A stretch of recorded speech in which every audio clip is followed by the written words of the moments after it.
আপনাকে যদি ফাঁসিও দেওয়া হয় অথবা ১০০,০০০ কোটি টাকাও দেওয়া হয়, তবুও আপনি আপনার প্রতিপালকের সাথে কখনোই শরিক করবেন না। কারণ আপনার প্রতিপালকের সাথে শরিক করা সবচেয়ে বড় পাপ, যা কখনোই ক্ষমা হয় না। আর কেউ যদি স্রষ্টা মহান আল্লাহর সাথে শরিক করে ওই অবস্থায় মারা যায় তওবা ছাড়া, তাহলে সে চিরস্থায়ীভাবে অনন্ত জীবন জাহান্নামে চলে যেতে হবে। সে কোনো দিন আর জাহান্নাম থেকে উঠে আসতে পারবে না। তাই এই ক্ষণিকের জীবন, সামান্য জীবনের জন্য আপনি কখনোই এক আল্লাহর সাথে কখনোই শরিক করবেন না। শরিক করা সবচেয়ে মহা পাপ, বড় পাপ।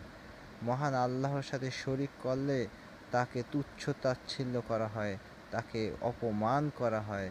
তাই আসুন আমরা মহান আল্লাহ সুবহান তাআলার সাথে শরিক করা থেকে বিরত থাকি, শিরক করা থেকে বিরত থাকি।